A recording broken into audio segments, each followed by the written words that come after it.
Shalom saudara, di dalam Alkitab Allah berkali-kali melakukan mujizat yang dahsyat.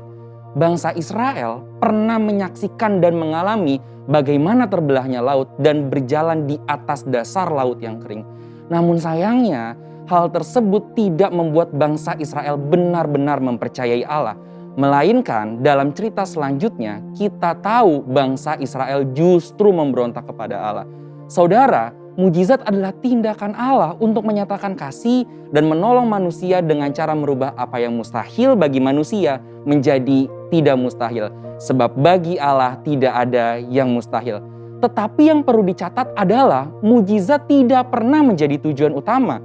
Tujuan dari terjadinya mujizat adalah pertobatan kepada Allah. Dan mujizat terbesar bagi manusia bukanlah tuli mendengar, lumpuh berjalan, tetapi karunia keselamatan Allah yang disediakan lewat penebusan Kristus. Pertobatan sendiri berarti melakukan kehendak Allah dan berbalik kepada Allah dan meminta ampun atas segala dosa. Namun sayangnya Alkitab seringkali mencatat ketika kita sudah diberi mujizat tetap saja tidak bertobat atau mengalami pertobatan tetapi tidak bertumbuh. Ada beberapa contoh dalam Alkitab yang bisa kita lihat. Pertama, peristiwa keluarnya bangsa Israel dari tanah Mesir dengan berbagai mujizat besar. Seperti kasut yang tidak pernah rusak selama 40 tahun.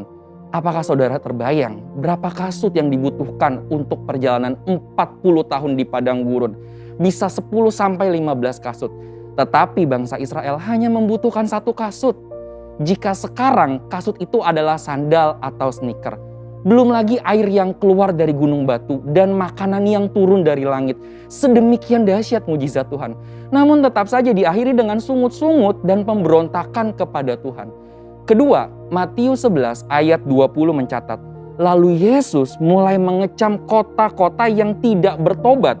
Sekalipun di situ ia paling banyak melakukan mujizatnya. Dalam pelayanannya di bumi, Tuhan Yesus sangat banyak melakukan mujizat.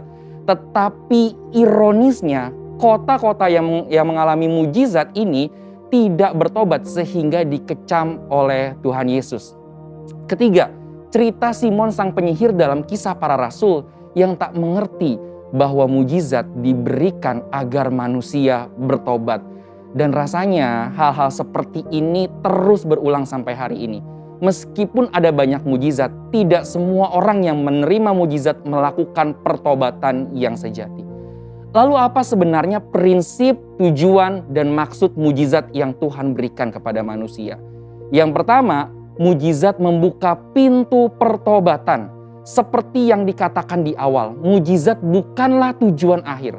Melainkan dari tujuan terjadinya mujizat adalah pertobatan kepada Allah. Oleh sebab itu, sia-sialah seseorang mendapatkan mujizat apabila tidak mengarahkan hidupnya kepada pengenalan akan Tuhan Yesus. Setelah mujizat terjadi, ada yang lebih penting dari mujizat itu sendiri, yaitu Tuhan Yesus. Dalam hal ini perlu ditekankan bahwa yang terpenting bukan hanya mengalami mujizatnya, tetapi kehidupan pertobatannya dan pengenalannya akan Tuhan Yesus setelah mendapatkan mujizat. Yang kedua, mujizat akan menunjukkan kuasa Tuhan atas hukum alam semesta. Prinsipnya adalah lewat mujizat kita tahu bahwa Allah berkuasa atas alam semesta. Dan segala makhluk di bawah kolong langit ini harus tunduk di dalam namanya.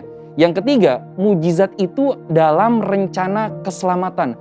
Mujizat dipakai Tuhan untuk menuntun orang masuk dalam rencana keselamatan Allah.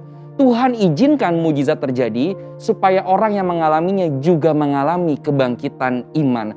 Tuhan tidak mau kita hanya terkagum akan mujizat yang Dia lakukan. Ibarat zaman sekarang, Tuhan tidak mau hanya mendapatkan likes yang banyak di sosial media.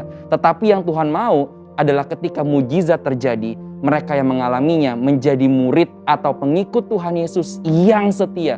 Yang akan tetap setia baik enak maupun tidak enak keadaannya. Sesungguhnya mujizat itu akan membawa seseorang kepada pertobatan, mengenal Tuhan Yesus sebagai Tuhan yang berkuasa atas alam semesta dan menuntun kita kepada iman yang menyelamatkan. Saudara, untuk penjelasan lebih lengkapnya dari tim teologi kami, silakan buka link yang ada di atas atau scan QR code yang tersedia. Tuhan Yesus memberkati.